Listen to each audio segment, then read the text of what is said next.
Po si Graco Modes Duo Tandem Stroller, good for newborn, parehas po. Heavy duty, already washed, ready to use, wala po siyang faded, wala po siyang discoloration. Okay? So ito po yung details po niya one by one. So by the way, pwede po itong sit and stand. So pwede nyo po tanggalin po ito. Yan. So ayan, pwede dito upuan. Dito. Yan. So yan. Sample. Okay, sample po ako. Nagkaroon na po kami ng ganito, kaya we proven and tested na po ito. 67 kilo ako. Pwede umupo dito. Ayan. Then hawak dito. Okay. So, pwede naman nakatayo. Ayan. Sit and stand. So, pwede po siya sa kambal. Pwede rin po siya sa magkasulurang baby. Okay. Ayan. So, 27 or 26 ways to use. Ayan. So, sa pang newborn, ito muna ang pang setup pagka pang newborn. Ayan. Naka reverse parehas. Ayan. Meron ditong clips, yan. Para sa likod, para maiga siya parehas. Okay. Naka-reverse po yan. Okay. So, kung gusto niyo naman po magkaharapan, pwede rin siya.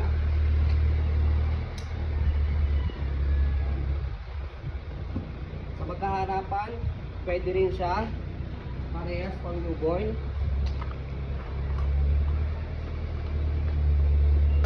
Ayan. Okay. So parehas nakaiga. Kung gusto po ninyo. Ayan. Okay. So pwede rin yan nakaupo pagka 6 months at tanggalin ko lang dito sa likod. Ayan. Okay? So, ganyan siya kapag newborn, harapan po sila. Okay? So, ito po yung details po ng first po nating stroller. Now, one, for seat. Yan. So, yan yung canopy niya. Wala siyang faded, walang discoloration. Okay? So, ito naman yung loob niya. Yan. Kompleto po yung pad. May harness pad. Wala pong putol yan. Okay? Ganyan din sa kabila. Yan. So, ang kinagandaan sa kanya, meron siya ditong cup holder. Okay, natatanggal yan, press nyo lang dito sa ilalim, then angat ito. Okay. So, second, yan. Ito yung second, kompleto rin. Meron din siyang harness pad. Ayan. 5 harness din, wala rin siyang putol. Ayan, yan din sa kabila. Okay. So, same din siya, meron din siyang cup holder. Okay. So, meron din siya extra cup holder dito. Yan, para sa parents. Okay. So, yan. Wala rin siyang faded, walang discoloration po sa pinaka-pickable niya. Yan, saka sa canopy. So, yan po yung details ng handle natin. Okay na okay. Wala siyang issue. Yan. So, ito yung sit and stand natin. Yan. So, meron siya, by the way, harness. Belt. Yan, harness belt. Yan, wala rin po yung putol. Okay. Yan. So, ito, by the way, naangat to. Yan. And then, natutupi po yan. Yan. Okay. So, malaki yung basket. Marami kayo pwede pa ilagay. Okay. So, pwede naman po yan. Forward facing. Dito naman po nakaharap. Naka-semi-recline lang siya. Yun nga lang, naka-semi-recline po itong harapan. Yung second seat niya is nakaiga. Okay. So, pwede rin i-semi-recline to, ah. Yan. Okay. So, regarding naman po sa body frame, sa left side, ayan po yung body frame niya, pati yung gulong.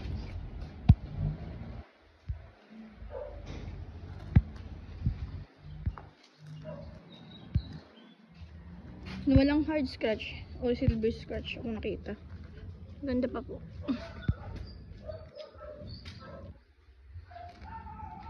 Wala rin faded yung ano. Walang faded.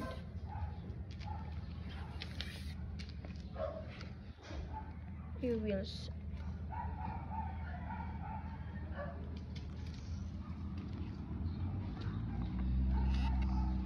Ganda pa po. Lagi sa kabilang. So, body frame naman po sa right side, pati yung gulong.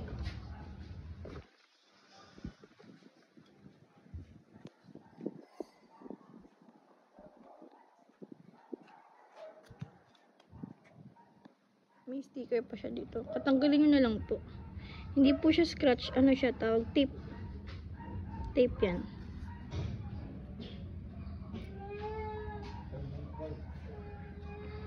Ito yung apakan.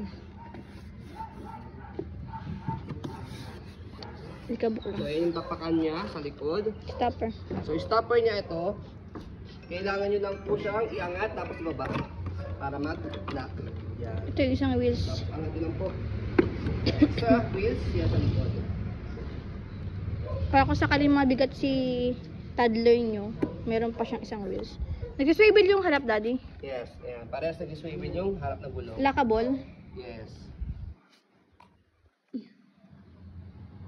How? Yan. So, para naman po ilak po yung gulong, yan. Kung sakaling ihiheli nyo si baby, so ito, kulay gray, iaangat nyo lang siya. Yan. Okay? Baba nyo lang po kung gusto nyo i-swivel. Yan. Para easy to maneuver po siya. Okay? Sa kabila. So, yan. Ganyan din sa kabila, same lang din po siya. Okay? So, kapag ka naman po i-fold siya, make sure na fold nyo lang po yung canopy parehas. Ayan. Para po mag-compact folding siya. And then after that po, sa handle, slide nyo po ito. And then, after yung slide, squeeze. Okay? Kasi kapag hindi nyo siya in-squeeze, hindi nyo siya in-slide, nakalock siya. Okay? So, after po nyon, ito po yung demonstration po niya. Okay, slide, squeeze, tapos angat lang po yan. Makikita nyo po yung harapan, nag-fold siya, nag-bend. Tapos alalayan nyo lang po dito, i-fold. Yan. Kung nakaganyan siya, sumabit yung ito. Ito, sumabit lang siya, kaya angat nyo lang siya. Okay? So, meron siyang lock dito sa gilid. Ayan. Yan. So, can stand alone siya. Okay? So, ganyan po siya kapag naka-fold. Pakita mo muna, ikot mo muna siya. Ayan.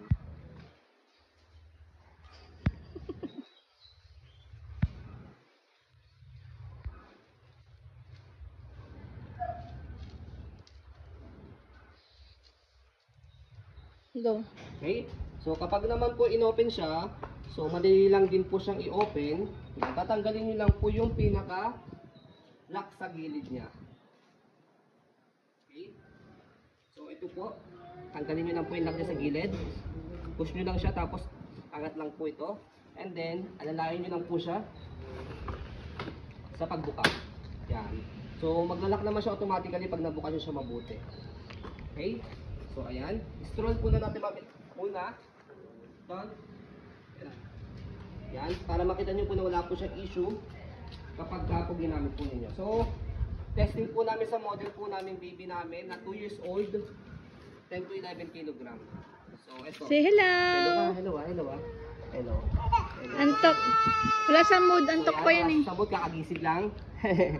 So, ayun po, as you can see, very details po kami mag-video. Kasi siya policy po namin, no refund, no exchange.